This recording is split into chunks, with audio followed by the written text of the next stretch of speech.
Merci de nous recevoir dans vos bureaux de Bruxelles pour un entretien. Vous êtes actuellement le représentant permanent de l'Alliance Fleuve Congo, en sigle AFC. C'est exact. Pour l'Union européenne et l'Amérique du Nord. Je rappelle qu'avant cela, vous avez milité au MLC pendant 17 ans, où vous avez assumé les fonctions de porte-parole. Et vous êtes député honoraire de la législature précédente. En décembre dernier, la RDC a organisé ses élections générales et en ce moment même, les tractations pour la formation du nouveau gouvernement vont bon train.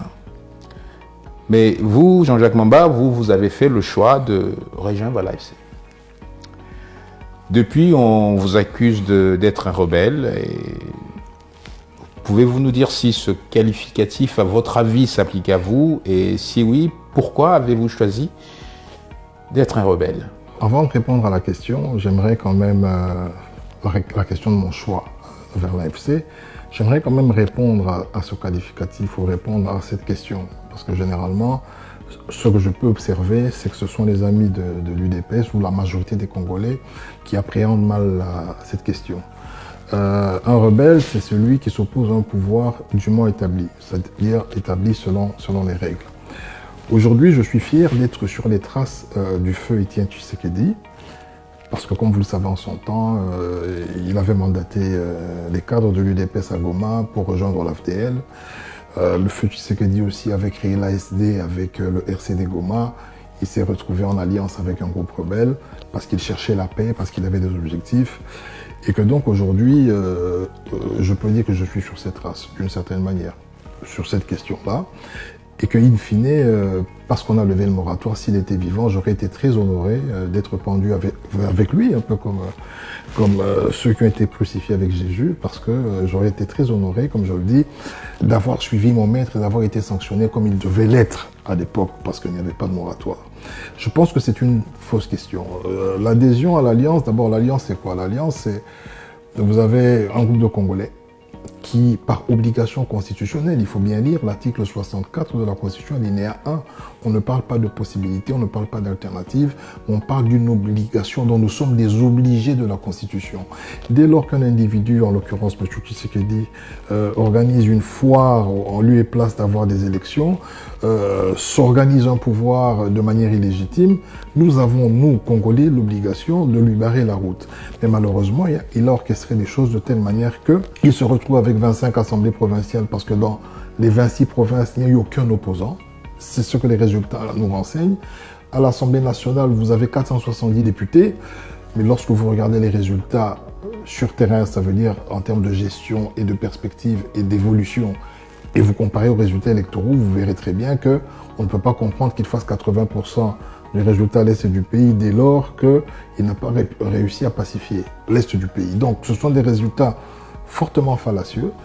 Et c'est sur cette base-là que mon engagement à l'Alliance se justifie. Il y a des répressions, il y a des meurtres, il y a des assassinats.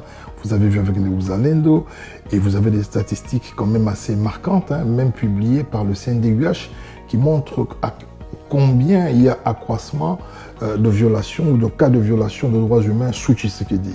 Ce sont des nombres croissants et inquiétants.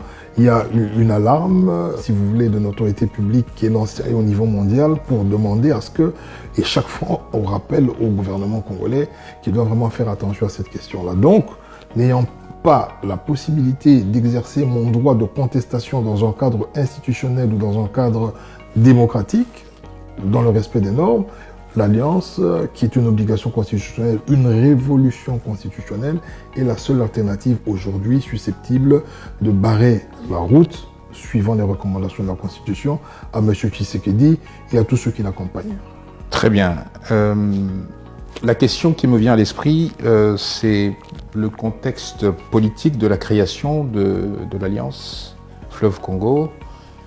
Je dirais que l'Alliance Fleuve Congo a été créée en marge du processus électoral et je souhaiterais que lors de notre prochain épisode, que nous puissions aborder cette question sur votre lecture entre ce qui se passait au pays et ce qui se passait à l'Est. Écoutez, je suis à votre entière disposition. Vous pouvez venir quand vous voulez. Ce sont nos bureaux. Et donc, voilà, nous ferons le nécessaire pour éclairer la lanterne. C'est vrai que ce sont des questions qui fâchent. C'est vrai que ça crée des chocs émotionnels. Mais malheureusement, ça fait 30 années que nous gérons ces questions avec de l'émotion. Alors que maintenant, moi, je m'engage personnellement parce que dans l'AFC, il y a des personnalités politiques. Vous avez la société civile, vous avez des groupes armés. Mais en tant que personnalité politique, je m'engage humblement à ce que ce pays soit pacifié et j'apporterai ma contribution intellectuelle quant à ce. Pacifié et bien géré. Ou mieux géré. Merci Jean-Jacques Mamba, à très bientôt. À bientôt.